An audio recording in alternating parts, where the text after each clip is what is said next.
Do it.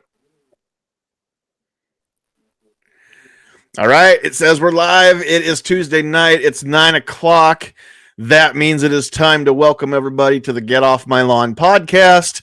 My name is John, and I will be your host tonight. In the event of a water landing, please remember that your computer or phone cannot be used as a flotation device. Anyway, that was a little bit of airplane humor. Since nobody can fly anywhere, we're all stuck in our own countries. Wherever you are, you're probably not going to travel to any place else anytime soon. And if you're thinking about it, you probably should rethink anyway. But glad to have everybody here. And we're trying to make the most of a goofed up situation. Pretty much the whole world is closed right now. And so let's see here. We'll make sure I got everything set right the way I want on the computers. Anyway, we're going to talk a little bit about some serious stuff, but not too much. And then we're just going to take a little bit of a break from the seriousness of the world, because we've all been living in the real world for a long time, probably most of the day, if not several days or the last couple of weeks for most of us. So real quick here, we're going to let everybody say hello that has joined our panel. As far as I know, for the first time in a long time, this might be the second time ever, we do not have the P11 fella. So the King of the Travi had other stuff going on and could not come out and play with all of his YouTube friends tonight. So he had some other stuff going on that he said he wouldn't be here. Anyway, we're going to let everybody else say hello. So in the order of appearance into the GunTube chamber here, first up, we had Pat. What's up, Pat? Oh, not much. Just glad to be on tonight, and hopefully everybody is surviving and not panicking. And yeah, hopefully everybody keeps a level head through what's going on out in the world. Well, we can hope and we can pray anyway. So thanks for joining us again, Pat. You've kind of become a regular fixture here in the last few weeks, and it's always good to find other Nebraskans. The world actually... I don't think most of the world realize that in Nebraska we have technology like internet and computers and phones and stuff. So you actually get to help me show that even in Webster County, it's not completely bass-ackwards. So little Nebraska humor. Those of you that aren't from here didn't get that one. Staying in the state, we're going to shift gears and jump over to the state capitol. We've got Defense Dad hanging out with us too. Hey, how's it going tonight? We're just hanging in there. We're doing what we can to get through a crisis. So thanks for joining us tonight. And let's see here. I think that might be all the Nebraskans we're going to get in the panel. So we're going to shift gears. We've got the Tactical Pickle coming to us all the way live from the west coast of the world, behind enemy lines. And I bet it's even crazier than normal in California, Stan. So how's it going out there, Calaveras? Well, the 7 counties of that make up the San Francisco Bay Area are under a mandatory shelter-in-place, and the county in which I reside, Sacramento, is under a voluntary shelter-in-place. So I got informed this evening that for the foreseeable future, I am working from home. You got voluntold, huh? Sorry? You got voluntold that you're staying home and working? Yes, so that should make things awful interesting. Yeah, it should. Alrighty. Next up, we had Rich White from Unloaded Media joining us. What's up, Mr. White? Yeah, not too much. And I do want to say that Pat has also become a fixture on my show on Sunday nights. So that's cool that he's able to drop in on Sunday nights and represent your state. So the Nebraskans are actually kind of spreading out. That's pretty cool. See, this is how it works. All 4 of you. Both of us are. Yeah, exactly. There's 3 of us in the panel, even without Travis. So anyway, that's like 50% of the whole state right now. And we're sharing or taking up, I think, all the bandwidth of the whole state. But Midnight Range out there says there's not enough internet in Nebraska for 3 people.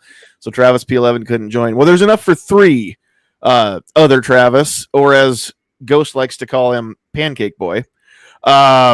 There's enough for 3 people, but we're all 3 already in here. And Travis was the one not sitting in a chair when the music stopped. That's what happened there.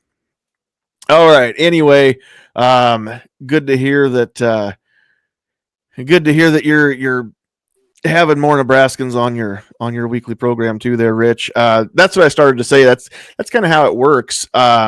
You start watching some of these live streams, you start commenting, people kind of learn your name pretty soon.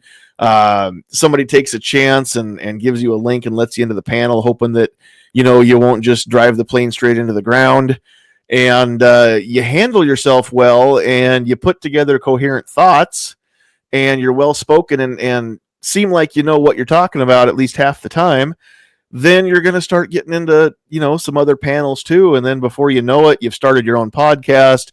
You're getting other people started out onto your show, and they're starting to branch out, and it's kind of cool how this gun community online on YouTube, it's kind of like the gun community as a whole. You get started shooting no matter what stage in life you got started, and then pretty soon you go from the student to the teacher. You're starting other people how to shoot, taking them to the range with you, getting them hooked on the bug, and or getting them bitten by the bug. That's probably not a good thing to say this week.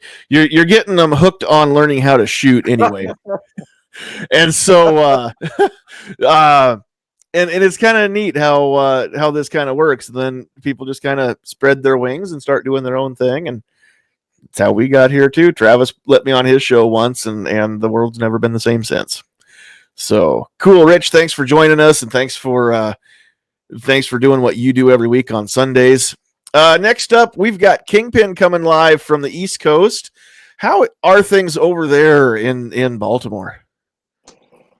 Actually, the funny thing is, somebody had mentioned earlier, like 2 or 3 days ago, that the murder rate's actually going down a little bit.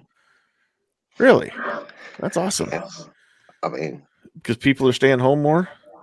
Yeah, and people are sick and all this other kind of stuff, and just all the hype going on around. A pandemic is serious when even the Bloods and the Crips decide that they're going to maintain the safe distance from each other. I mean, I'm just saying. Yeah, it's crazy. But other than that, it's been pretty good. That mythical, online gun loophole must have closed up recently, or yeah, that's been happening too. A lot of people are realizing that it is not easier to get a gun than a library card. You cannot just order online and have it shipped to your house. And all of you people who did not try and stop mandatory waiting periods for firearm purchases in your states, I hope you're satisfied, because you cannot defend that mountain of TP for 2 days or 5 days or 10 days or whatever it is. So you made your bed, now lie in it. Anyway, moving right along, we're going to get through these intros here real quick, and then we'll get into the meat and potatoes here. Joining us from the Mitten, we've got Duke Liberty. Hey, we're doing good up here, man. Thanks for the invite. We're doing just fine. Things are a little bit different up here. The bars are all shut down. Restaurants are closed only for dine-in or takeout and drive-through. But we're going to be all right. Everything's going to be just fine up here. Wow, tell you what. And then last but certainly not least, we have got armament and axes coming from, it's Ohio, right? Yes, sir. And it's the same here. The governor closed bars and restaurants other than takeout. And thanks for the invite, John. Honestly, I think, excuse me, that's not Corona. Somebody's trying to infect us. No, it's not Corona. It's called the seasonal allergy thing. It's every year. Anyway, I have to Lysol my headphones now so that bug doesn't come in through my ears. Honestly, how much of this is hype? I mean, I'm 53. I've lived through SARS and swine flu and bird flu and this, and it's like, man, is this a test? Okay, now I've got a few opinions, and since I'm the host here and it's my show to do what I want with, I'm going to voice them here. I was thinking about just making a standalone video, and I don't think I'm going to. I might make this into a video later, but here's my thoughts. I think first and foremost, hey, before I go into my thoughts, Sarge is here, so we'll let Sarge say hello real quick. Hello. Cool. All righty. C4 Defense, for those of you who aren't familiar with Sarge. And you are in one of those Carolinas. It's the north one, right? The better of the two Carolinas, yes. Okay, well, if I'm not from one or the other, I don't know which one is the better one. So thank you for clarifying. Because I just came from hit or miss Tuesday nights, 9:00 Eastern, and Night Strike would say otherwise. So we're not going to get into it. Anyway, here's my thoughts. I was like a lot of people and made light of the situation as far as the virus itself. I think a little longer than I should have. I think it is a more serious issue than a lot of us gave it credit for, and I will admit to that. Although those of you following me on Facebook, I'm not going to stop with the memes because, as I pointed out in one of my posts earlier today, I have a dark sense of humor and I rely on that to get me through times like these. So I'm not going to stop with the comments and the memes and some of them that are just funny because I'm not making light of the virus as much as I am the stupidity of people. And if you can see it for that and see it for what it is, then maybe some of these memes are kind of funny to you too. But the virus itself. Go ahead. I follow you on Facebook. I'd say your sense of humor is a mid-gray at best. It's not that dark. Well, okay, you should see all the stuff that I don't post. And the reason I started that page to begin with was so I'd have a place to post memes without alienating all my relatives and friends who don't agree with me politically or on a few things. And I didn't want them to unfriend me just because they are tired of the incessant sharing and stuff. So I just made myself a page, and it's kind of it's evolved a little bit. It's a place to share memes. It's also a place to voice my thoughts, and people can either follow it or not follow it. If they're friends with me, I'm good with either way. Anyway, the virus itself is serious, but the part that I'm having a hard time, not so much a hard time understanding, but the part I'm having a hard time accepting is the fact that because we have had such an onslaught since even 2015, early 2016, before the election, from the mainstream media against the president, even before he was president. So it doesn't matter what he does, it's going to be wrong. It doesn't matter how he does it, it's not going to be the way to do it. Here's my issue. We have not just a health crisis, we've got an economic crisis looming. We've got a recession, if not a depression, coming pretty soon at the rate we're going. And I think that as a whole, as a country, if we could just band together, and if everybody would stop trashing our president and would start trying to be supportive, I think that a lot of this panic would go away. Yeah, it's serious. Yeah, we still need to sequester ourselves or some of us quarantine ourselves. I won't put myself in that because, to my knowledge, I've not been exposed. Even my work at the cell phone store, we're changing our hours starting tomorrow. We're spending more time throughout our day. It used to be once a day we'd wipe down our phones, and we've always kept a clean store because we've always tried to help control the spread of, whatever was going around every cold and flu season. But we've stepped it up, and we're wiping phones and counters and any chairs, everything that people touch, multiple times a day now, and that's the way it needs to be. And we're not going to be open as many hours. But if everybody could get together, if everybody could maybe support our president, we're all on this bus together, whether you like the driver or not. He is your bus driver. You are on this bus, and if the bus crashes, you go with it. So why would you try and intentionally make the bus go off the road just because you don't like the guy driving the bus? That is bad. The mainstream media, the social media platforms or publishers or whatever we want to call these websites, Facebook and Twitter, YouTube, all these places, we all know how good they are with a shadow ban.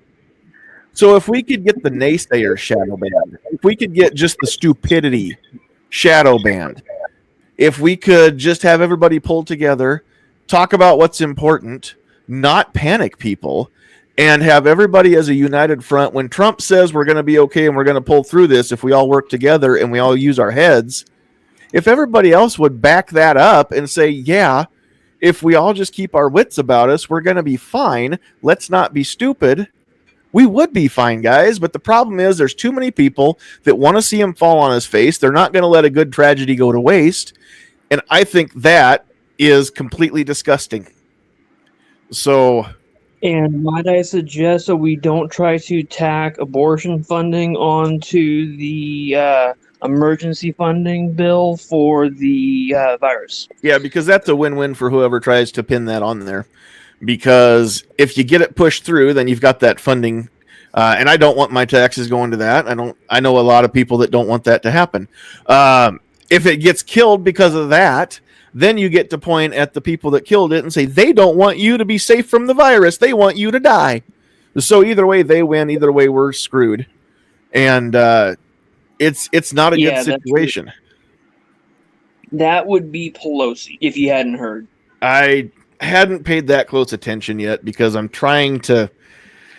As much as I say I'm trying to avoid it, I'm paying attention. But that's such a good point that he made. That whether you believe what's going on or not, and the hype and everything, but when they're going to try and pass a bill, they're going to try and tack that on, and if it doesn't pass, it's like, really? Yeah. Yep. Exactly. Okay, so is anybody else ready to stop talking about the serious stuff and stop talking about the stuff that makes Sandhills a grumpy old man for now? Are we cool to take a little bit of time and just have some fun tonight? It's not really, it's still kind of serious, but it doesn't have anything to do with COVID-19. I want to talk about something real serious. It's called toilet paper, people. All right, never mind. Yeah, well, I tell you what. I loaded up. I found bright orange hunting toilet paper at a local gun store, so I'm good. Yeah, well, we stocked up like last week. Toilet paper, good. Everybody's buying all the toilet paper. It's like Kleenex, napkins, paper towel. God help us if we got to go back to corn cob. I can't even fathom doing it with ow. But you know what I'm saying? It's like your plumber is going to your local plumber is going to be going around in a Rolls Royce in a month. Yep, right. All those paper towels and Kleenexes get flushed and clog up the pipes. It's better than a corn cob, though, right? Well, A&A, you got to do it the Joe Biden way and use corn pop. What's that? Corn what? Corn pop? Yeah, but he's got a rusty razor, so I don't want him anywhere near any orifices of mine. Anyway, okay, so here's what I actually want to talk about tonight, and I've been, I guess, grumping about this for a while now, and let's just have some fun as we talk about this. It is kind of serious, though. As gun owners, I don't like the way that this happens. But as gun owners, most of us aren't very happy with Hollywood anyway, most of the time. And as gun owners, most of Hollywood isn't very happy with us most of the time. So I guess it's a two-way street. But, we were talking the other day, my wife and I, when I decided that was what we were going to talk about this week, about how, there's stuff going on, and it's a week ago, it was, gosh, wouldn't it suck if this happened? And now a week later, it's kind of like, gosh, I wish I hadn't said that, because now it kind of seems like I should have knocked on some wood or something. Some of this is happening. We're not in a bad situation yet. We're not in a super strict, martial law situation, anything like that. And thank God that we still are as free, even in a state of emergency, as what we are, or most of us are. But, we've got mayors now of towns that are declaring states of emergency and basically giving themselves, or the council's going along with it, giving the mayor, emergency powers. And, places like Champaign, Illinois, earlier today or yesterday, I saw Mayor of New Orleans declared a state of emergency. They can ban the sale and distribution of explosive devices, including firearms and ammo. And a lot of things like that. So there are some constitutionally protected freedoms that are getting suspended in the name of a state of emergency. So it's not as completely free as we need it to be, but we're not going to get into the discussion of some of its necessary evils, and where do we draw the line. That's not a discussion for this night. But what we're talking about is things like in the Hunger Games, right? If you've seen those movies, or at least the beginning of the first movie, we've got everybody kind of rounded up, and they're all not so much in a concentration camp, but that's basically what it is, right? They're in their own little district. It's just kind of like their own little town. Everybody has a job. It's very socialist, if you ask me. Everybody has a job. They don't live in a system of, this person's rich and employs a whole bunch of other people. It's we all work for the state. We all send, whatever we make or grow or whatever it is that we produce, we send it into the capital, and then they redistribute it to us as needed, and we depend on them. They keep us safe and they keep us fed, so we owe them our allegiance. And then there are armed guards. The only people that can have guns are the police, or the guards, or whatever they're called in that movie, standing around making sure that we don't go outside the area where we're supposed to be.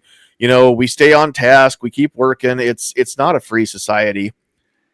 And the whole point of this movie that won Oscars is somebody decided that they'd had enough. And they found other people who had enough, and they banded together, and they found somebody to be the face of their movement, their revolution, so that they could gain more followers and overthrow the tyrannical government that held them all under its thumb. It's a great story. We can all relate to something like that, right? None of us would want to live under the thumb of a tyrannical government. And as Americans, that's how we got here, right? Because the colonists didn't want to live under the thumb of a tyrannical king without a say-so and without any representation. So at face value, great story. And there are so many like that, and that's what we're going to talk about tonight.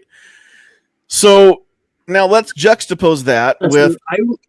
Oh, go ahead. A question I have, that's for the whole... I mean, this is... I wanted to say it before you got into the Hollywood thing, just when you're talking about New Orleans and Champagne. Yeah. I seem to remember a certain leader in history using, getting into, an elected position legally, and then using a series of emergency ordinances to gain power for themselves to become a dictator. But, can't quite recall the name. Anyone, care to help me on that one? Oh, what? Caesar? Wait a minute. Was that back in the late 30s and 1940? Okay, yeah. I think it started with an That H. sounds about right. The earliest one I can sounds about think right. of was Rome. Yeah, that's for. There's multiple examples, but that's for the one I was thinking was Mr. Adolf himself. But Right. yes, Sandhills is right. Caesar did something very similar. Yep, they couldn't make Sorry, decisions keep fast going. enough in the Senate, right? So that's why they granted emergency decision-making power to Caesar, and he swore he'd give the power back when the war was over, except he never did. He never did. And honestly, like I said, we're looking at this pandemic and this and that and everything that's going on, and they're passing these laws, and the Champaign, Illinois is a perfect example of, oh, well, your constitutional rights go out the window because it's an emergency. No. No. Yep. Well, I saw a post. Someone was posting and saying that Kid Rock is a hero because he's going to keep his bar open during this when they're closing everything else down. I mean, wow. People will... some of the shall not be infringed crowd, they won't be infringed to spite themselves, even if it's for their best interest and the public's best interest. As far as spreading a disease, no one's going to tell them what to do, and they'll go to their grave. No one's going to tell them what to do. When the powers that be decide that Kid Rock's bar is going to get closed, guess what's going to happen? Kid Rock's bar is going to get closed. I don't care how tough he is. Right, exactly. Right on, David. But You know, people are praising him, saying, "Oh, heroes don't wear capes. Oh, he's a patriot." No, he's going to end up getting people killed. Well, not killed. Right. I'm sorry. People end up dying because this disease is going to spread faster. Well, and that's just Sarge, it. It could happen. I was going to say, Sarge, I see your point. I agree with you. There's people out there that are so, no, it's not going to, no. And yes, what's going to happen, that yes, people will. I think we have to think about it smarter than, yes, okay, we got to close and do this, but think about it a little smarter than what the government's making it out to be. I don't know. There's so much hype out there, and with the media and everything, it's like, what do you believe? That's my question. What are you supposed to believe? Well, and question everything. That's always my advice. Question everything, so that find your own info, make up your own mind. I made a post here a couple days ago, or maybe it was yesterday. I lose track. I post a lot. And I made a post, and I realized from a comment that somebody made that the way that I worded it was against my actual principle. I don't always want to tell people what to think. I want to make you think, and then make you come up with your own conclusions. And my post didn't do that, so I edited that post so it would not steer you necessarily. Yeah, you can still tell what I think, or maybe what I wonder from it. But I just want people to think. Question everything. Make your own conclusions. Don't believe something just because you're told it. If you believe it, if somebody says it and you agree with it, that's fine. Just make sure that you agree with it, not you agree with it because they said so. You agree with it because you agree. You know. Who's the they, and who knows about disease control? Well, right. So people are just disagreeing with it because they don't want to. Right. I just don't feel like doing that. No one's going to tell me what to do. Exactly. Yeah. And maybe one of these, maybe next week we'll have a discussion about things like, just because you can doesn't mean you should, right? So I've got a few other examples besides a pandemic for that talk. So it's crazy. But tonight I just want to talk about and just kind of open this up and see, where we go and what rabbit holes we end up going down. But, I'm going to start the ball off with the Hunger Games. There are so many movies like this that are about a rebel force rebelling against an evil galactic empire. I'm not going to name the obvious one. That have been, throughout the years have been huge Hollywood blockbusters and won Academy Awards and every other kind of award you can think of. And we all love these stories, and they're very near and dear to our hearts. And let's juxtapose that with the fact that what's the Hunger Games? Jennifer Lawrence, right? That's her name. Very, very outspoken in Hollywood as being anti-gun, and doesn't necessarily think that people need all the individual liberties that we were granted by not granted, but are protected by the Constitution. The very notion that made you your money, you want to go ahead and speak out against. And we can talk about the movies. We can talk about the actors and actresses, or other celebrities or whatnot tonight.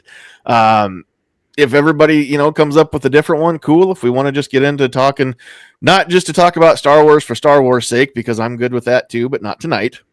But just to come up with how many different examples can we come up with of this that are the stars have gone on record as being anti-freedom or anti-gun or anti-unborn baby or whatever it is.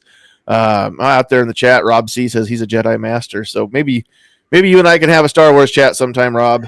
And now that I see what's happening on my computer screen here, before we get into that, I want to say hi to Jim Burgess, because you kind of snuck in here and I didn't realize you got here, Jim.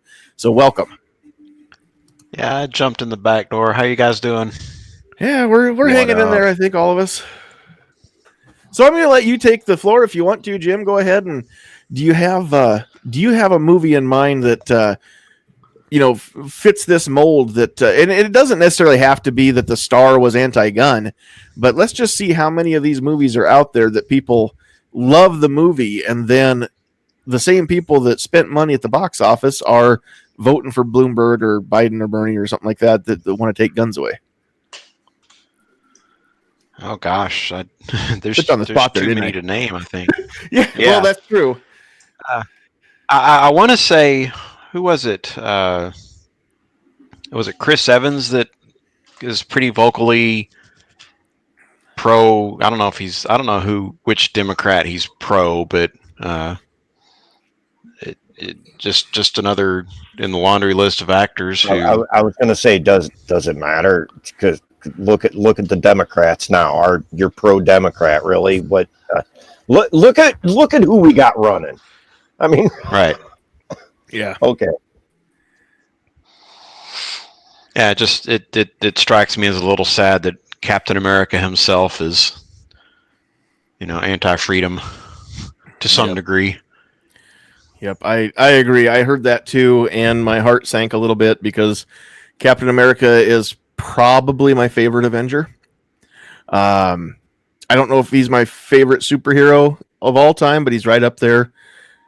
Anyway, but yes, definitely, it's another great example of If your favorite superhero isn't Superman, you're wrong, and you need to fix yourself. I'll just put that out there. Well, I'm okay. I'm not getting fixed. No matter what you say. That's a discussion for Sandhills, Sweetheart, and me, and nobody else is involved in that discussion. Nobody else gets to input me to get fixed. I want to say this, that Superman's great. He came from another planet, but as a human, Iron Man to me is like, oh, that would be so awesome. You see what I mean? Superhero, whatever. Honestly, we're all talking about this. It's so crazy that all the money that these actors make doing these roles, and then to come to find out they're anti-gun, even though they made a lot of money using a gun in their movie. Yep.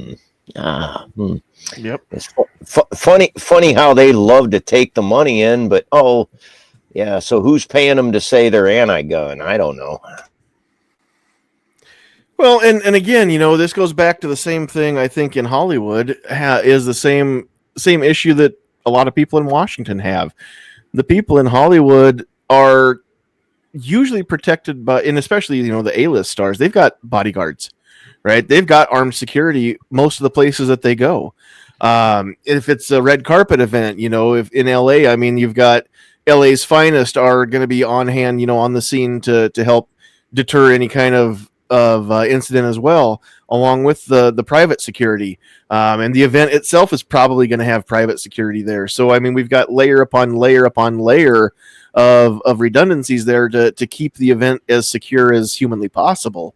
And so these people are just as much walking around in a bubble as, the Speaker of the House and some of the other dimwits that are in Washington, D.C. that don't really have a grip on how, Joe Public actually lives his life.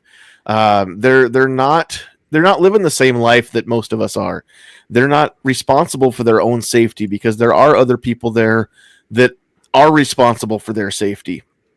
And so they're not used to this. Most of them have been like this for a long time. You can kind of tell, even in Hollywood, you can kind of tell the people that came in later in life and, spent those long years in, not just as a kid and, not that they went to Hollywood and they starved for, 2 or 3 years until they got discovered when they were 21. I'm talking about like Jason Momoa. I don't know where he stands on guns, but he seems like pretty much a regular guy because he hasn't always been rich and famous. He hasn't always been somebody. And I think that kind of shows through in his character from what I've seen anyway, when he's not on, not playing a role. He seems like he's a pretty decent guy and pretty regular fella for the most part, even though, he did marry his childhood crush. I mean, that's kind of cool. And some of these other people got discovered or were groomed from a young age how to be, actors and actresses or whatever they, happen to be. And they've always lived in maybe a gated community or something like that where safety wasn't ever a big concern. And if it is a concern, it's not a personal responsibility concern. It's I've got people to keep me safe kind of a deal. So they've always had that buffer. John, I was just gonna. You made an excellent point, and I was thinking about this. Think about this: people that grew up in an environment like that, where they're protected, they're guarded. They don't need. They hire their guards. Most of us grow up, we got to guard ourselves. Mhm. So, and it's interesting to think that people that grow up like that and think like that, oh well, armed guard, well, we got armed guards, and I can understand where those people would think, oh well, we just pay for our protection and we're guarded, that the normal people shouldn't have guns. You see where Mhm. see the point I'm getting at is the people that grew up in an armed, guarded kind of thing, that never dealt with guns, that they're afraid of people that actually exercise their freedom to have guns. So I don't know. You sparked a thought in my brain about how these people think. You know what I mean? Yep. Yeah. You also, these people are not, they don't lead normal lives. Right. They lead the furthest thing from a normal life, where you live in a gated community like that, and money isn't even an issue at all, and they can pay for any service that they want. They lose touch with the reality of what half the population goes through as well. Mm-hmm. And the one I think was really disappointing was this year when Clint Eastwood came out and endorsed Mini Mike Bloomberg during the Democrat primaries. Yeah, there are very few people that have made more money holding a gun in their hand than Eastwood has, even if it's a prop gun.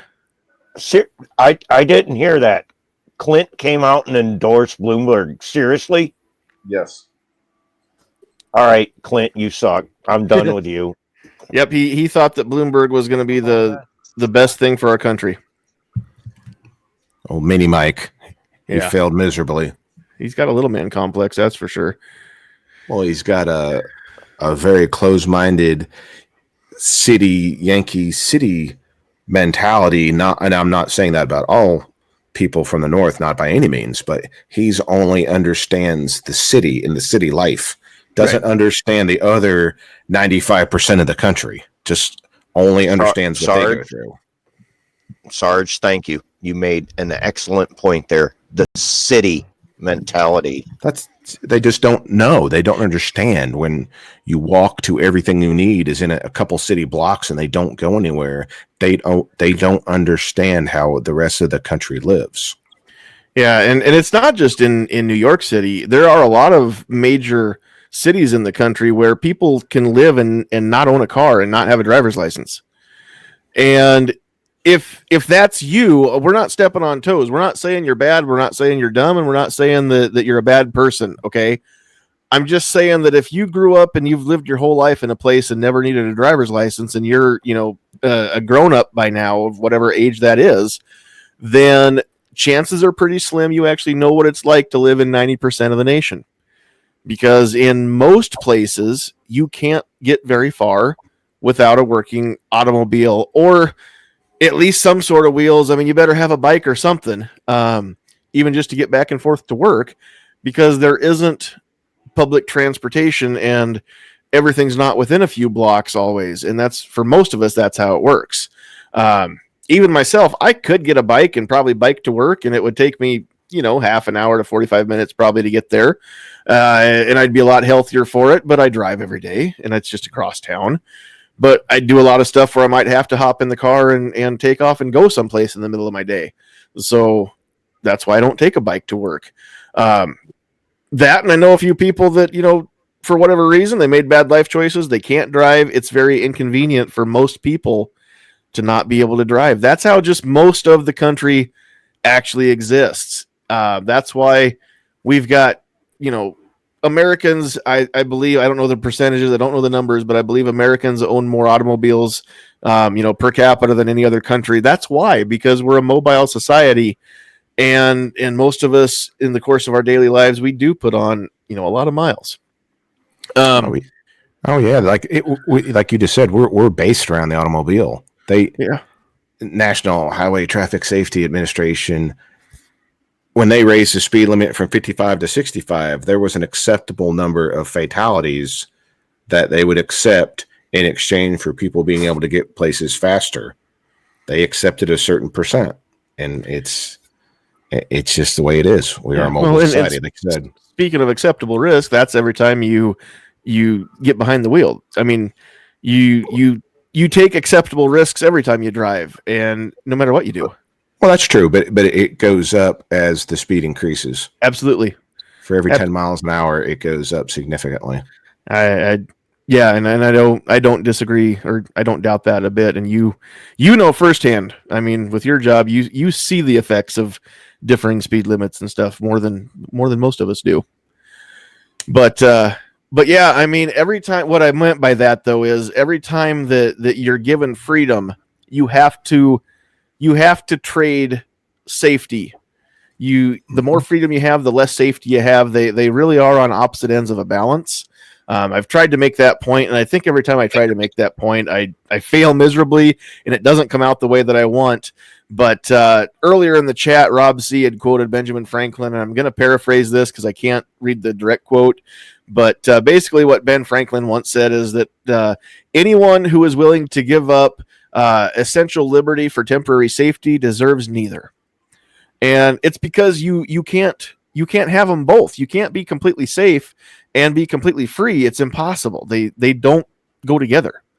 So yeah, that's what we're talking about with that acceptable number of casualties or fatalities. If you want to be free, then you've got to assume more risk, right? That's how that works. Nothing ventured, nothing gained.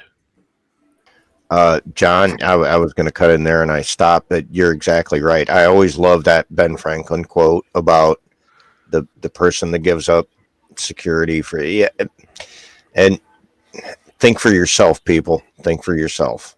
Yep, exactly. All right, so moving right back to the Hollywood theme here. I'm just going to let everybody kind of jump in, and before I do that, good old segue time here. We've got another addition to our panel here. My neighbor to the south, everybody's favorite tactical rooster, is here. What's up, Gizzard Gary? Good evening. Good evening. Good evening. Thanks for having me. Absolutely. Welcome. Okay, right. I gotta stop. I gotta stop for a minute and go, Gary, like SpongeBob would have. Hi, Gary. How you doing? Pretty good, thanks. If you say meow, I'm gonna crack up. Just saying. Meow. Meow. Right, meow. All right, meow. That's enough. Anyway, all right. Let's go back to the movies and the shows in Hollywood that are about the very scenario that we're on the verge of seeing ourselves fall into a little bit here. But the very reason that most of us vehemently rebel against anything socialist is because of these worst case scenarios, right? These dystopian future scenarios that we see in all these shows and in all these stories. So what are some other great examples of the very thing that people are voting for in the voting booths that we rebel against them in a Hollywood setting? What are some other good examples? What you opening there, Sarge? I just moving. I was going to say, what the hell is all that noise? Somebody. I don't know. It sounded like a candy wrapper, though. I thought you were going to share with the whole class.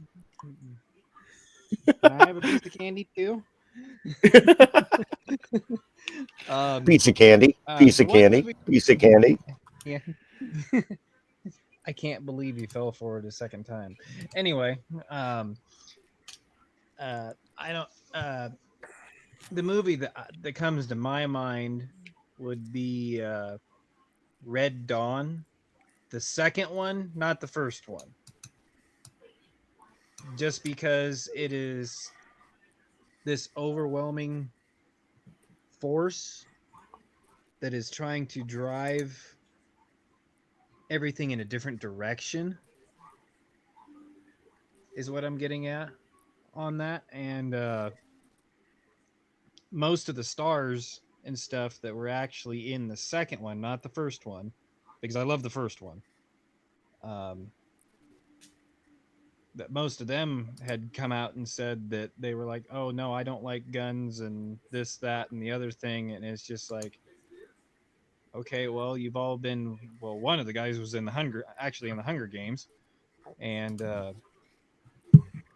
most of them came out and said, Yeah, "No and way." the other one was Thor. Yeah, I haven't not Yeah, seen that remake, so I'm gonna have to even check the cast yeah, list here. I, Don't I you do kind of it. enjoyed. I kind of Did you enjoyed watch? the second one. The first one was better, but yeah, yeah. look up the Hunger Game and look up Thor, and yeah, Thor played Patrick Swayze's part. That much I did know, Yeah. but Well, him oh, and okay. the other guy. Dang it, I wish I could remember his name, but yeah, most of the cast was like that, and it was like, okay, you took a perfectly good movie, and even though I did enjoy the second one, but I didn't know their opinions and views on guns at the time, and it was like, yeah, it was okay, it was a good movie, but the first one was still better. But yeah, it's kind of a 180, kind of a hypocritical. Okay, here's a bunch of people fighting for their freedom when an invading force comes in, and you can't see the correlation That whole on movie that. is I mean, this that. this is just pure human right.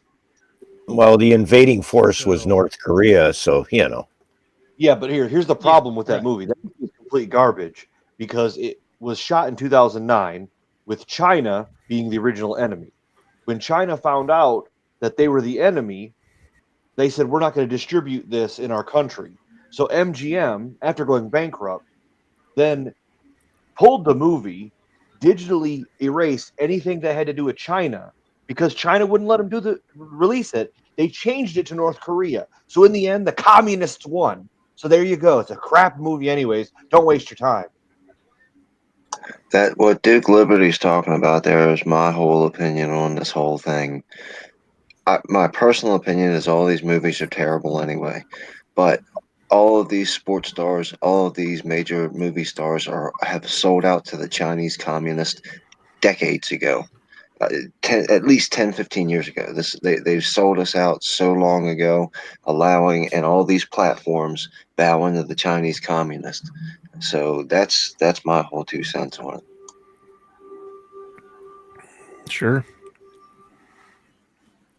I don't know. As far as my concern, I really don't keep tabs on what the Hollywood actors' opinions are and stuff because I really just don't care. I like their movies, but at the bottom line, people get hung up on what they say, and they're paid to act. Like, how do you in the public? It's just not what their agent tells them to do to keep them in the limelight. I think you can enjoy the movie, but they act for a living. I don't really care what their beliefs are, to be honest with you. I'm with you up to a certain point. I guess the place where I draw that line is, if somebody is, just says, you know what, I don't like guns or whatever. They've made me a lot of money, but I don't own any. When the only guns that I ever am around are props or, whatever. That's one thing. But if somebody actually is, I guess it kind of, if you want to split the hairs, even within the gun community, we've got advocates and we've got activists, right? And a Yeah. lot of people advocate for gun rights, but not as many people are activists and actually go out and are active for gun rights. And it's the same thing, in the anti-gun community. It's one thing to be an advocate or just to say you don't like them or whatever. It's another thing entirely to become an activist. And there are a few Well, people who, if I can avoid it, I've lost so much respect for them as a person that I can't even stand to watch them on a screen anymore. And because it's to the point where I can't let go of it. I can't forget about it. I can't unsee the crap that they talked about as far as being, being that activist, like Ashley Judd with her, pink hoo-hoo hat. And all the stuff that she was spewing back in 2016 and before and after the last presidential election. I'm to the point now, and I used to be a huge fan of Ms. Judd, but and I still love her mom and her sister and all their music. But to this, anymore, I don't even want to watch Ashley Judd in a movie or on a TV show just because of the nastiness that she was spouting out back then. She's completely turned me off to her. One of my favorite movie that she was in, A Time to Kill, Matthew McConaughey, saw it, great. And after she did what she did, I went, I don't even want to look at you anymore. It's been so long since I saw that. I didn't realize she was even in that one. But she was the wife. She was Matthew McConaughey's wife in that movie. Oh, okay. Yeah. I guess my awesome movie, by the way. Even though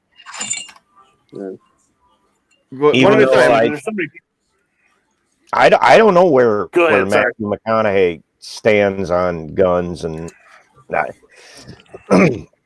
one of the lines in that movie that kind of threw me off was Sandra Bullock was the liberal judge or the liberal lawyer, and she says to him, she says, "Well, I thought you were liberal." He says, "Oh, I am," and she says something about the death penalty, and he says, "Well, the problem with the death penalty, it's not used enough." And to me, that was like, wow, that's total opposite of what liberals think. And I was like, either way, Samuel Jackson, watch the movie. A Time to Kill is the name of the movie. It's a good show, and even in that based movie, on a Stephen King book, right? it's based on a book. I don't know if it was Stephen King or not. No, I don't. I don't think somebody can tell us. But for being a Texan, I mean, you can be liberal, I think, and be from Texas and still believe in the death penalty. I mean, what's the old saying in Texas? There's more men that need hanging than horses that need stealing. So, I mean, I never heard that because I'm not a Texan, but that's interesting. Well, I've known a few. It's interesting because you're a Nebraskan, so Yeah, but I'm from Mob County, Nebraska, so it's not called that anymore. But it used to be known as that before it was an official. Mob County. Do a Google search for Mob County, Nebraska. I'm going to now. You'll find the county that I grew up in. It's not called that now, but before there was organized law in that area, there was still plenty of justice handed out over a short branch with a necktie. Anyhow, there's not really movies about Mob County, Nebraska. Maybe somebody ought to make one. A lot of outlaws through that country back in the day. I can tell you something that, working, in construction around here and, our surrounding communities, 40, 50, 60 miles away, wherever I work. And I found out a lot that I didn't know about, that back in the day, these were speakeasies and underground channels for the mobsters. And I'm like, didn't know about that. Interesting. Yeah. A lot of history, a lot of places. If the walls could talk, we could learn a lot more. The Time to Kill is John Grissom. There it is. Yep, The Time to Kill is a John Grissom story. I should have known that. I did know that, and it just didn't come to my brain. Yeah, a lot of his stories have actually been made into movies. Good author. All right. So what other movies, either a movie or a franchise of movies, out there in the chat earlier, I saw Frankie had mentioned Divergent was one of them. That's one that I had listed off when Sandhills Sweetheart and I were talking. As far as, again, we've got people that are rounded up and forced to live in a certain way, and they rebel and overthrow the tyrants. I mean, there's no shortage of stories like this. Lord of the Rings, same thing. at its base is, there's a tyrant who's about to come into power. If they don't get that ring destroyed, it's going to be the end of Middle Earth as we know it. And so they were preventing such a thing from happening. And even within the land of Mordor, it was already the case, right? And I mean, Saruman kind of was that way in Isengard too in that story. So there were a few tyrants of different degrees, and they all got what was coming to them. John, Yeah. that's very interesting. You made the point of Lord of the Rings back in the day, what's going on, tyrants. Back in the day, they didn't have internet, they didn't have what we got now, and look deep. Sarge, I just read your comment. Office Space. Yeah, that's good versus evil. Oh, I love that And movie. how he overcomes a tyrannical boss. Yes, Perfect. yes, it is. Absolutely perfect. What are you gonna Jennifer Aniston, how are you gonna pay your bills? I don't think I'm gonna pay them anymore. What are you gonna I don't think I'm gonna do that. I know. That's what actually love that movie. One of my favorite parts is he's in with what is it, the Bobs? Is that their names? And yes, they said, Peter, you've been missing a lot of work lately. I wouldn't say I've been missing it, Bob. Yeah, he's in there socializing, and by the time he leaves, they're all like, "This guy needs to be in charge." Yep, he needs a promotion. This guy gets it.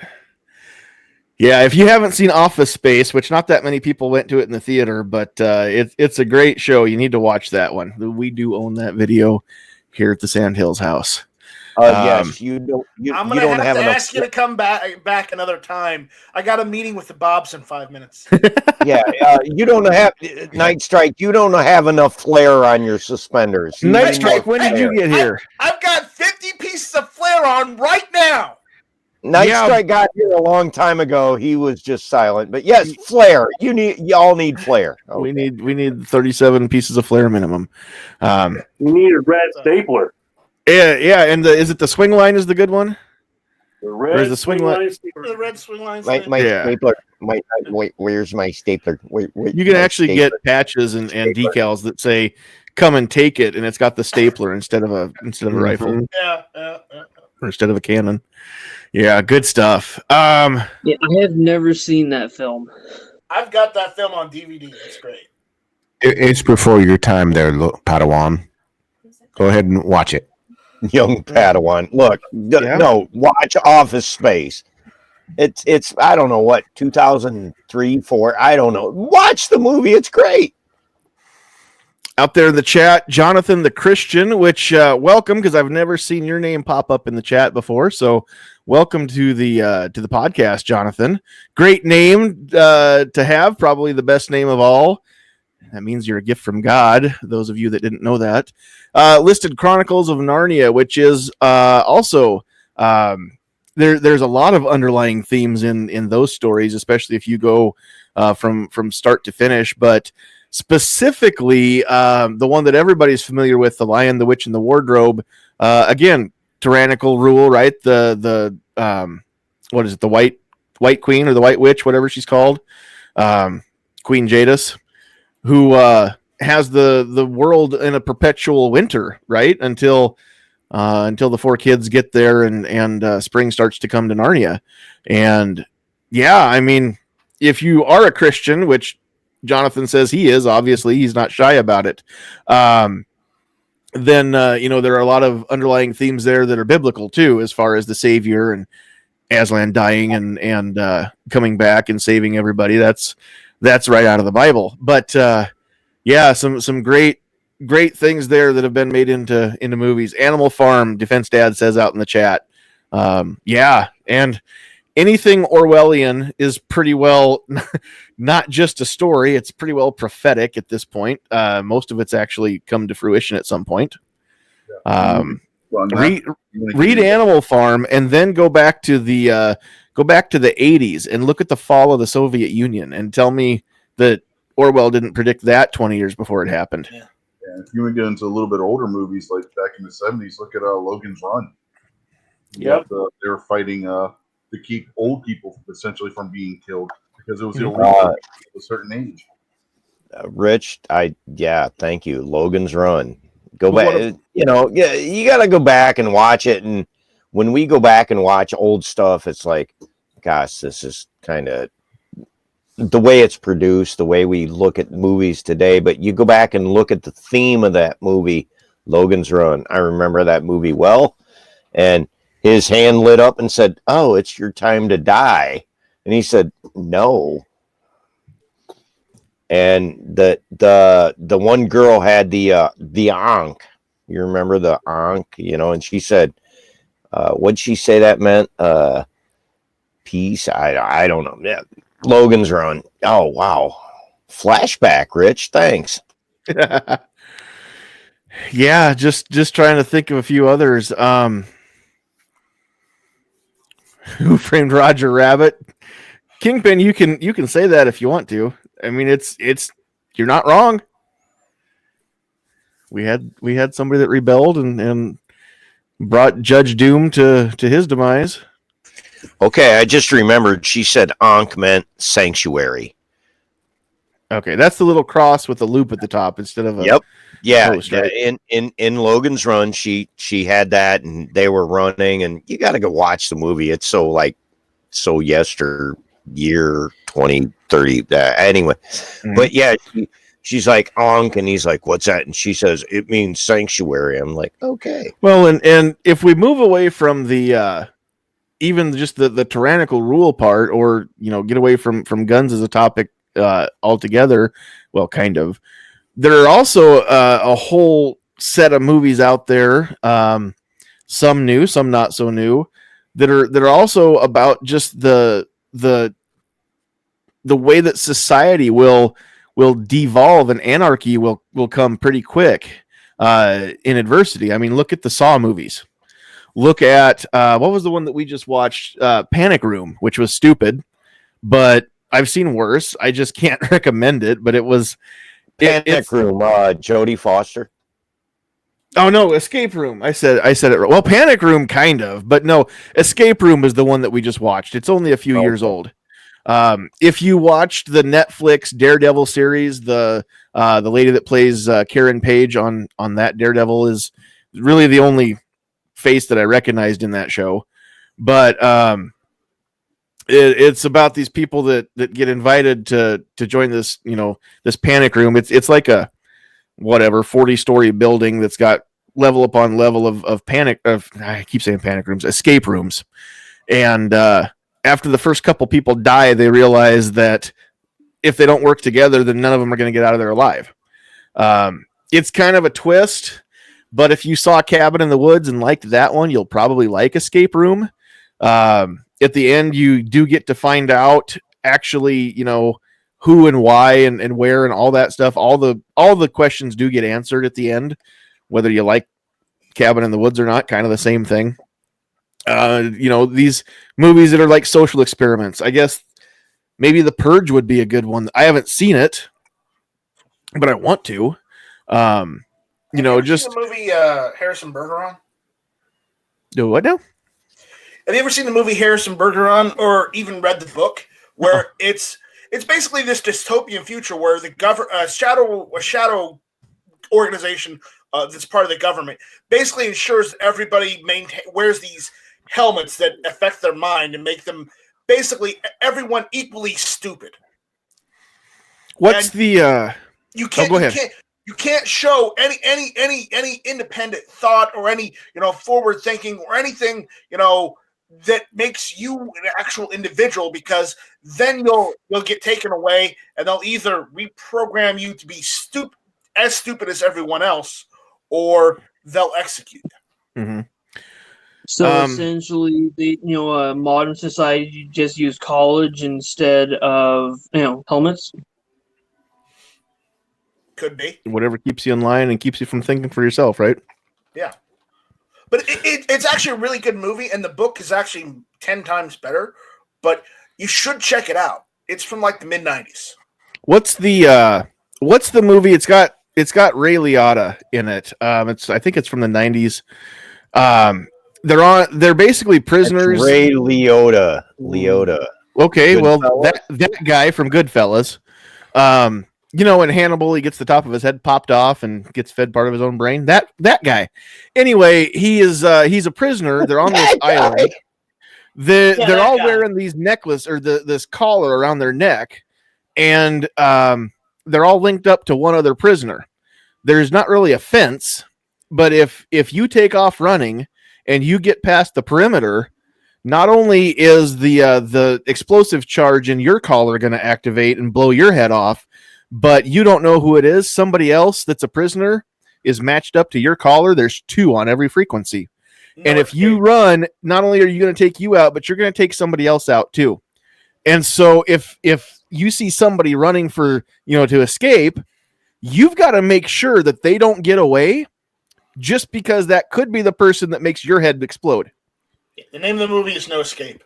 No escape. That's it. No escape. I was just gonna say what I remember seeing that, and I'm like, what? Yeah, exactly. Think about it. Oh, you're gonna keep your buddy from escaping, because if your buddy escapes, your head's gonna blow up, right? That's right. And you don't know who your buddy is the problem. So you can't let anybody go because it might kill you. Yeah. All right, just got to throw one more in there. The Running Man, Arnold Schwarzenegger. Another Running example. Man. Oh, the original with what's his name? Kiss Everybody. What was that? Oh, Richard Dawson. Yes, Richard Dawson. He kissed everybody. The Aussie from Hogan's Heroes. Yes. Running Man. Yes, I remember when I was a kid, he was still on Family Feud, and my grandparents watched it, and yeah, my grandma thought it was just cool that he kissed everybody. My grandma would roll over in her grave today if she actually knew that man's sexual orientation. My grandma was not cool with such a thing back in her time. But anyway, she just thought he was friendly. Then. What's that nice, right? It wasn't socially acceptable then. Well, and it maybe wasn't Hollywood, but it sure wasn't where my grandma came from. Anyway, that's another story. I'm just laughing at that's a horse. Grandma would have said. Yeah, my grandma also never understood. My grandma never did get the mechanics of how such a thing could happen. She went to her grave not understand. Well, I think she probably did. My grandma was pretty naive, and she might have figured out, how 2 men could be together. My grandma never did figure out how 2 women could be together, and none of us would tell her because we all told her we didn't know either. It was a mystery, Grandma. Anyhow, speaking of Schwarzenegger, I mean, we could look at the Terminator as another example of, rebelling against tyranny, even though it was mechanical tyranny when the machines became self-aware. It was mechanical tyranny, yes, but that machine and that AI was made by humanity. It kind of was. It was a vicious circle. Tyranny. It was made by humanity based on a chip that was built by machines that went back in time to be made by humanity to build the machines to send it back in time. I go cross-eyed when I think about that time loop. Well, technically, it was the AI. No. Y'all gonna shut up.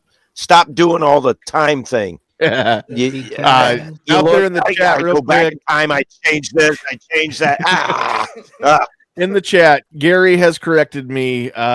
He was not an Aussie. He was a Brit. I'm sorry. I bet I have seen maybe 10 minutes of Hogan's Heroes in my life.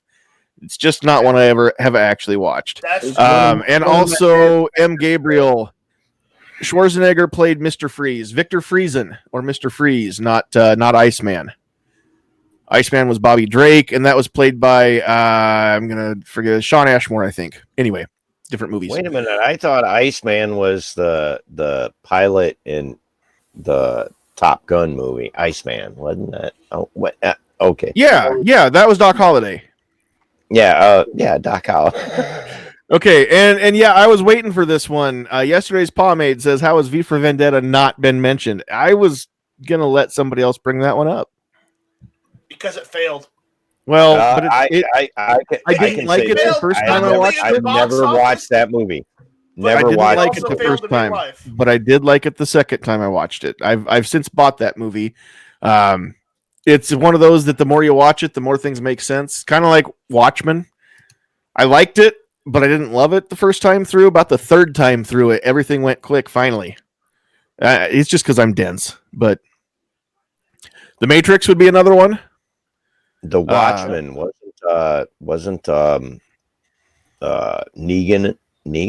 Yeah. Yeah. That, Yeah. okay. Jeffrey Dean Morgan. Yep. He was in that. He wasn't super famous yet. Only the Grey's Anatomy people knew him back in those days. What wasn't Negan the one that like I don't know. I don't want to say raped or that. Yeah, he did. He did though, and that's the thing. Years later, he found out that her daughter was his daughter, and he always kind of suspected it, but didn't know for sure until later on. She didn't know she was a product of a rape until she was an adult, and at that point, she wanted her mom to hate him, and her mom wouldn't hate him because she got her daughter out of the deal. It was a jacked up situation. Everything in Watchmen was a jacked up situation, but just remember this: capes will get you killed. So don't wear a cape. Seriously, when I watched that movie, I'm like, wow, this is just like way out far beyond what. Okay. just because Batman and Superman wear them doesn't mean everyone should. That's true. Speaking of Superman, I did see here the other day that he had a bet with Chuck Norris on who was tougher. The loser had to wear their underwear outside their pants. So Chuck Norris won. Anyway, Rob C out there in the chat also has mentioned Pirates of the Caribbean. Those of you who are voting for either socialism or even anarchy are voting for the pirate. Yes, that's true. Zone Fighter says, you mean the Jedi who tried to assassinate a lawfully appointed chancellor instead of removing him through legal means? Yeah, that. So there's Star Wars again for you, your favorite movie. It's one of my favorites, yeah. Definitely one of my favorites. It's right up there with Lonesome Dove. Wait a minute. You said somebody out there voting for socialism? Yeah. Well, maybe not listening to this podcast. Somebody out there voting for that. Well, good luck. Good luck. But I mean, there are people that are voting for people who have gone on record as being socialist. So anyway, let's see here. Kingpin had to leave us, and Jim had to leave us. So we will continue here. We will wrap this up pretty quick, though. Excuse me. Does anybody have any other movies or we haven't really talked much on TV shows, but there are some TV shows too that are kind of the same thing. Anything else anybody wants to add as far as just the disparity, the movies and the shows that are so loved in Hollywood that are made by people that so hate what all of us get together and talk about, and the very thing that bonds all of us. They're against it, but yet it made them a lot of money. Yeah, well, it didn't just make them a lot of money. The Bourne series wasn't the Jason Bourne series wasn't that the main actor and pretty anti. I think he is Matt Damon. I think he is fairly outspoken against guns. He very much is. Yeah, but then at the same time, you got to understand that that's not so much somebody that is.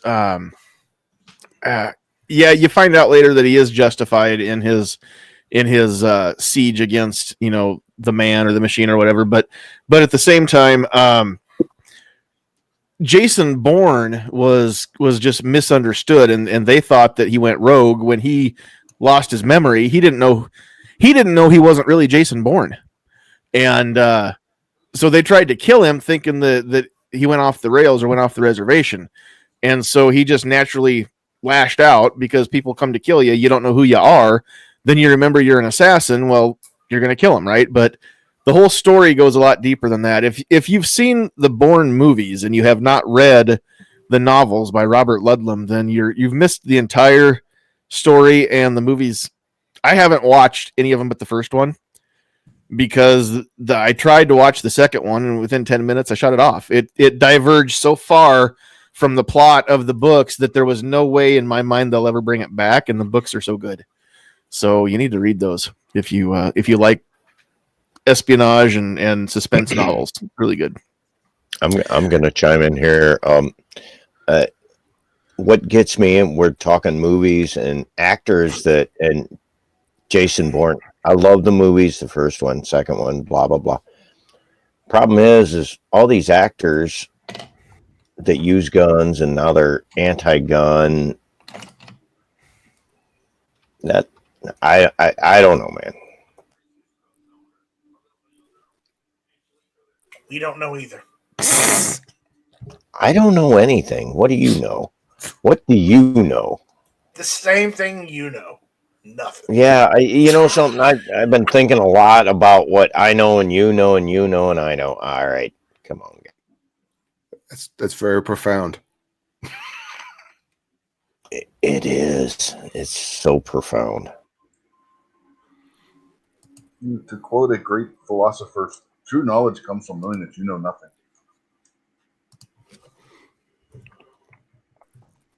You're muted. You're muted, Sandhills. Sandhills. Press the mute button. I didn't mute me. Who muted me? You muted yourself. I didn't mute me. It was the one-armed I never man. touched that thing. Well, it wasn't That's me. probably who it was. Dang it, Sykes. In this house, we blame Edward for everything, so I bet Edward did it. But yeah, so out there in the chat, Kinky had said Equilibrium is a very good movie, and I haven't seen it. I think it's got Christian Bale. Has anybody in the panel seen Equilibrium? No. I haven't seen Yeah, it. it's a good movie. I liked it. I'll go watch it later. I have to check that one out. Zone Fighter says he's read 2 of the books. I think we're talking about Jason Bourne still. Read 2 of the books, has not seen the movies. If you've read 2 of the books, Zone Fighter, just stick with the books. Stay away from the movies. You won't like them. Rob C is bringing up Chuck Connors. Thinks he modified his own rifle for the show The Rifleman. I do know that rifle had a trigger spur on it, on the lever, so that he could work the action that fast without pinching his finger. It did. Yeah, they explained in one because episode. you can do Yeah, the, they explained in one episode of the series the rifle was modified where it would fire it on cocking the lever to where he wouldn't have to pull the trigger. Right, because there's a spur on the inside of the lever that hooks the trigger when he closes the lever. yeah, because you can do the exact same thing to a Henry 22, even though it's not technically really legal, but you can do the exact same thing that Chuck did with his very, very easily. Now, was that a Chuck Connors modification, or was that something that was actually done as just so that he could work the lever and fire the rifle that fast on the show? And then one day they decided to write that into the storyline in case anybody noticed that addition to the gun. It was supposed to be the character's modification that he did to make it where he could fire it fast. Okay. But I remember when I was a kid, I read an interview with Chuck Connors, and he said, somebody asked him about how he could work that gun that fast. And he said, well, I didn't. All I had to do was just run the lever back and forth because it had a trigger spur on it. Let's see. What else have I missed out there? I think we're pretty well caught up on. Oh, Jim Carrey, Seven Wonders out there says Jim Carrey is very anti-gun, but he's more psycho in real life than he is in his movies. Well, Jim Carrey's Canadian. His argument is invalid. He's not. Yeah, no one cares what a Canadian thinks. I was going to make a comment. We're talking about old movies and whatnot, and let's look at Fast Times at Ridgemont High. And Sean Spicoli, Sean Penn. And Sean Penn was like this pro-gun, and then he got with, what's her name? Shirley, whatever. And she says, oh, you got to get rid of your gun. Yeah, I'm like, okay. No, not Susan Sarandon. Who was Sean Penn with? Charlize Theron. No. Or whatever the hell you... Was he married to Madonna at one point? He was married to Madonna. Yep. 80s.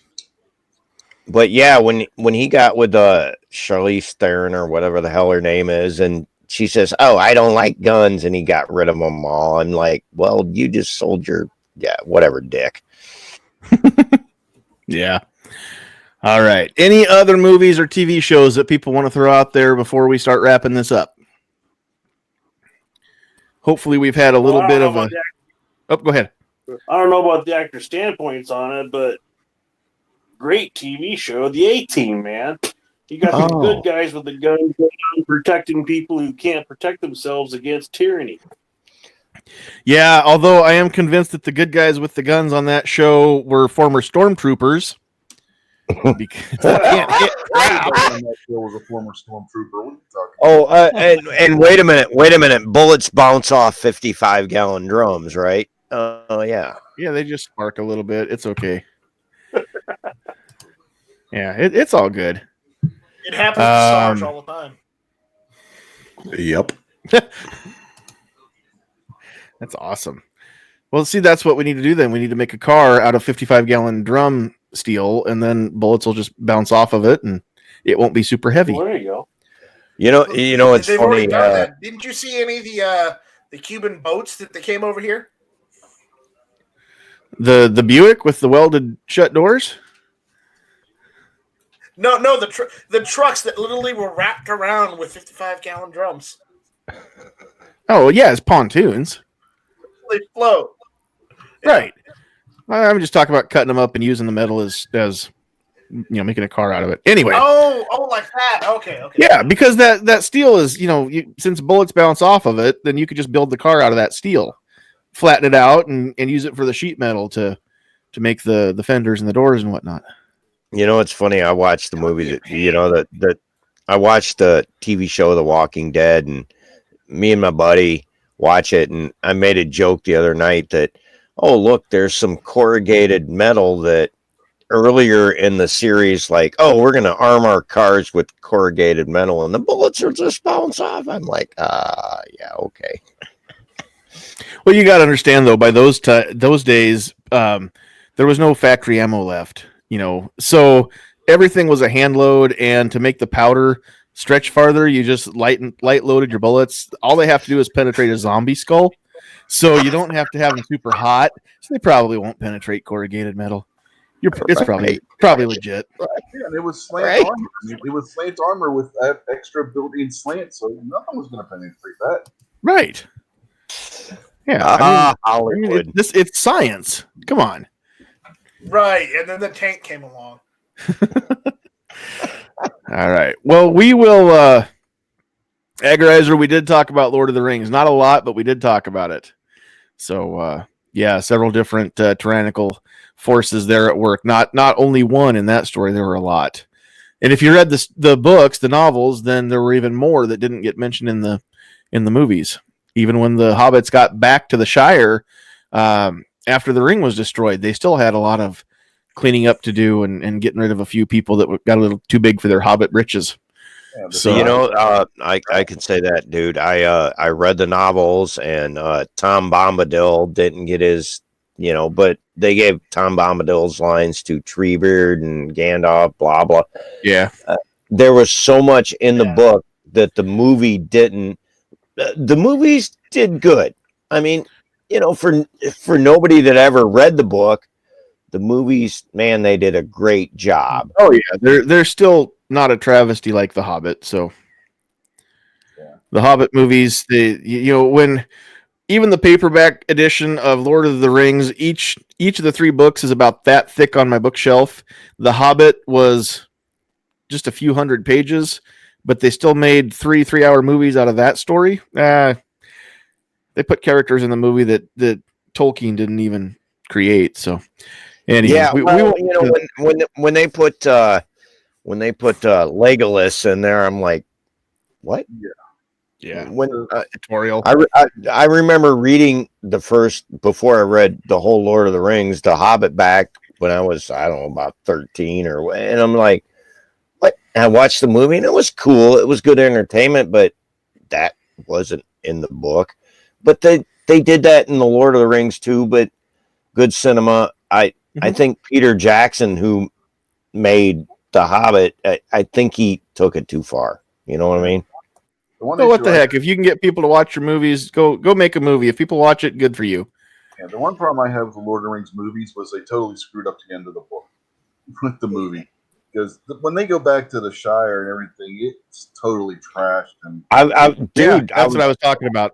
I was just gonna say that because if you go back in the book, man, oh no, when they go back, man, it does not happen at the ending. Saruman totally destroyed and burned, and yeah, hey, Yeah, Hollywood. he was the boss when the hobbits got back to the Shire. They had to kick him out of the Shire then too. Yeah, in the movie, he just disappears, but in the book, he goes and he just totally destroys. In the movie, he's trapped at the top of the tower. Yeah, they never show that. They No, never show what but happens to him after Gandalf that. talks about it, and the Ents are there to make sure that he never comes out. And the Ents will stand guard and make sure that Saruman never leaves that tower. He's going to be a prisoner forever. Whereas in the story, he's thrown out of the tower. Yeah, one of the most pleasing things for me was seeing him fall after Grima stabbed him, and yeah. Anyway, he fell, and it was good to see him go. Yeah. All right. So we're gonna let people. We're starting to lose. They're dropping like flies now off the panel. So we're gonna wrap this up. Real quick, I want to thank Jim Burgess and who else do we have? Kingpin and Calaveras 32 Special for being with us. They had to get going, all of them. So thank all of you for joining us tonight. And we'll just let everybody say goodnight, wrap anything up. If you want to plug any live streams or other stuff on your channel, go ahead and do such a thing at this time. We'll go in reverse order. So Night Strike, you were the last one here. Thanks for joining us. Yeah, no problem. Thanks for having me. Plus, my voice is about to go, so I'll try to get through these outros here. Next up, Gizzard Gary. Thanks for hanging out with us again, neighbor. Hey, thanks for having me. Everybody, come see Foul Territory on Friday night, 9 Eastern, 8 Central. And then get up Sunday morning and enjoy a little bit of early bird chat. Sunday morning, 10 a.m. Eastern, 9 a.m. Central. Either way, early morning, late evening, give him the bird. It is perfectly acceptable on Gary's chats to give him the bird. That's right. Thank you, man. You betcha. All right. C4 Defense, Sarge, thanks for coming and hanging out. I think you're muted.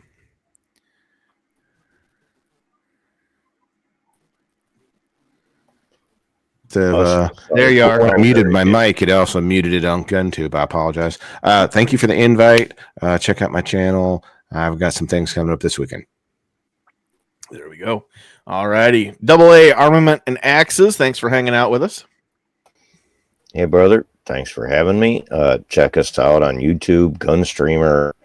I think we're on Facebook and here and there, but yeah, all good. Good hanging out, brother. Thanks. Yep, absolutely. All right, Duke Liberty, glad to have you with us again.